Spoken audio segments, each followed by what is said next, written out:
मराठी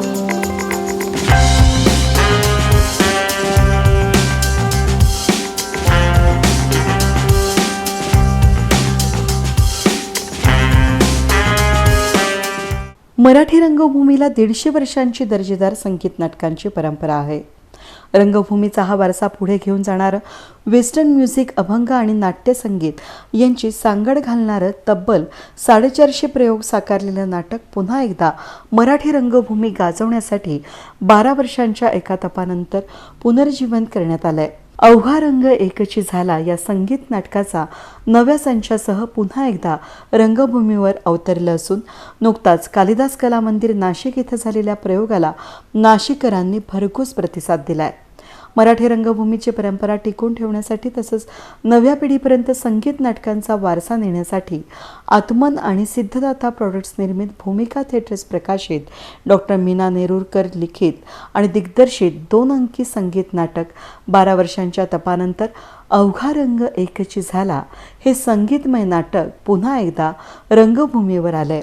2 पिढ्यांमधील संघर्ष, संगीतातील नवीन प्रकार या नाटकाद्वारे बघायला मिळतात. वडील आणि मुलगा यांच्या विचारांची तफावत या नाटकाद्वारे मांडण्यात आली आहे. मुख्य पात्र साकारणारे अभिनेते प्रमोद पवार यांनी आप्पासाहेब वेलणकर यांची भूमिका साकारली आहे. अपर्णा अपराजित यांनी बाईची भूमिका साकारली असून गौतम मुर्डेश्वर यांनी नानासाहेब यांचं पात्र साकारलं आहे. अभिनेता ओमकार प्रभुघाटे यांनी आप्पासाहेब वेलणकर यांचा मुलगा सोपान याची भूमिका साकारली आहे. आपल्या घराण्याची कीर्तन परंपरा वेस्टर्न म्युझिकच्या माध्यमातून सादर केल्यानं वडील आणि मुलगा वाद निर्माण होतो. गुरुकुल पद्धतीनं संगीत शिकण्यासाठी अमेरिकेहून आलेली जेनी पात्र साकारणारी श्रद्धा वैद्य, तर आप्पासाहेबांची मुलगी मुक्ता हे पात्र अभिनेत्री गौरी सुकटणकर यांनी साकारलंय. जेनी वेलणकरांच्या तुट्ट्या घराला एकत्र करण्याचा प्रयत्न करत असून जेनीचं हे लाघवी पात्र प्रेक्षकांच्या पसंतीस उतरतं. अन्य कलाकारांचे देखील उत्तम अभिनय या नाटकाद्वारे बघायला मिळतोय. 2007 मध्ये सुरू झालेल्या या नाटकाचं 2012 पर्यंत तब्बल 450 प्रयोग झाले होते. 2012 नंतर बंद पडलेले नाटक पुन्हा एकदा नव्यानं सुरू झालं. नाशिकच्या कालिदास कला मंदिरमध्ये झालेल्या या प्रयोगाला कुसुमाग्रजांची भूमी असलेल्या नाशिकमधील प्रेक्षकांनी भरभरून प्रतिसाद दिल्यानं कलाकारांनी आभार मानलेत. नमस्कार, मी श्रद्धा वैद्य. मी संगीत अवघा रंग एकची झाला या नाटकात मी जेनीची भूमिका साकारत आहे. 2007 मध्ये हे नाटक पहिल्यांदा रंगभूमीवर आलं होतं आणि 2012 मध्ये ते काही कारणास्तव बंद केलं गेलं. त्याचे आधी 450 प्रयोग झालेले आहेत आणि आता आम्ही नव्या संचात हे नाटक परत रंगभूमीवर आणलं आहे.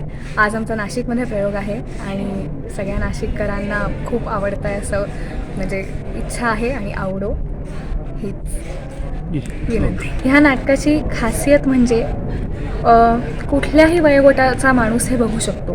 म्हणजे मी स्वतः 15 वर्षाची आहे, त्यामुळे मीही हे सांगू शकते की even a teenager can watch this. आणि म्हणजे 6 वयाचं मूलसुद्धा हे नाटक बघू शकतं आणि 60 वर्षाचंही कोणी हे नाटक बघू शकतं. त्यामुळे कोणाला सगळ्यांना आवडेल असं हे नाटक आहे. घराघरातली ही कहाणी आहे, त्यामुळे सगळ्यांना आवडेल. नक्की पहा. नमस्कार, मी ओमकार विनायक प्रभुघाटे. संगीत अवघा रंग एकची झाला हे नाटक जवळपास 8 ते 10 वर्षानंतर आणि 450 ते 500 प्रयोगांच्या यशस्वी घौडदौडीनंतर पुन्हा एकदा रंगमंचावर येते. आणि हे नाटक 2007ला आलं होतं आणि 2012पर्यंत त्याचे जवळपास 400-450 प्रयोग झाले आणि आता आम्ही नवीन संचासह हे नाटक पुन्हा एकदा रंगभूमीवर आणलं आहे. या नाटकात मी सोपान नावाची भूमिका करतो आहे. सोपान हा अतिशय बंडखोर मुलगा आहे. त्याला सगळ्या प्रकारच्या संगीताची आवड आहे. अगदी भजनं, अभंग, भावगीतं, नाट्यगीतांपासून थेट फ्युजन, वेस्टर्न अशा सगळ्या प्रकारचं संगीत तो गातो. आणि यात ह्या नाटकात आपल्याला प्रमुख म्हणजे विचारांची तफावत दिसते की आधीची पिढी आणि आत्ताची पिढी यांच्यात जी विचारांची तफावत आहे आणि त्या विचाराच्या तफावतीतून जे काही घडतं आहे हे सगळ्या गोष्टी तुम्हाला या नाटकात बघायला मिळतील. या नाटकात तुम्हाला सगळ्या प्रकारचं संगीत अनुभवायला मिळेल आणि मुळात एकच संदेश आम्ही या नाटकातून छान असा देतो आहे की जगातलं सगळं संगीत एकच आहे. त्यामुळे माझी नक्की अशी अपेक्षा आहे की सगळ्यांना, अगदी कुठल्याही प्रकारच्या वयोगटातल्या लोकांना हे नाटक आवडण्यासारखं आहे. आणि मी सगळ्यांना विनंती करेन की सगळ्या वयोगटातल्या लोकांनी हे नाटक जरूर बघावं. नमस्कार, मी गौरी सुकटणकर. म्हणजे अवघा रंग एकची झाला, संगीत अवघा रंग एकची झाला या नाटकामधली मुक्ता. याआधी तुम्ही मला काही मालिकांमध्ये पाहिलं असेल. त्यात लोकप्रिय मालिका म्हणजे माझी जय मल्हार. यामध्ये मी पार्वतीची भूमिका केली होती, पार्वती आईंची. त्यानंतर बरीच काही कामं केली. नंतर मीना नेरुरकरांनी मला या नाटकासाठी विचारलं आणि मी लागलीच हो म्हणाले. बरं, आता तुमचा प्रश्न की नाशिकमध्ये कसा रिस्पॉन्स आहे, तर नाशिकचं जे ऑडियन्स आहे हे कायमच सुजाण ऑडियन्स आहेत. हे रसिक मायबाप खूप प्रेम करतात आम्हा कलाकारांवर. कुसुमाग्रजांची भूमी आहे ही. त्यामुळे नक्कीच हे जे नाटक आहे हे संगीत नाटक आहे आणि त्या संगीताने 3 पिढ्यांना एकत्र जोडणारं असं हे कौटुंबिक नाटक आहे. त्यामुळे आपल्या रसिक प्रेक्षकांनी हे नक्कीच उचलून धरलं आहे आणि त्यांचं प्रेम आणि त्यांचा प्रतिसाद आमच्यापर्यंत इथे स्टेजपर्यंत पोचतो आहे. तर खूप छान वाटतं आहे, खूप आनंद मिळतो आहे. अवघा रंग एकची झाला. यापूर्वीही त्याचे अनेक प्रयोग होऊन गेले, पण जवळजवळ 12 वर्षानंतर त्याचं आम्ही पुनरुज्जीवन केलेलं आहे. पुन्हा नव्या संचामध्ये आम्ही हे सादर करतो. मुळात म्हणजे वेगवेगळ्या रिॲलिटी शोज आपण टी व्हीवर बघत असतो, वेगवेगळ्या चॅनल्सवर बघत असतो.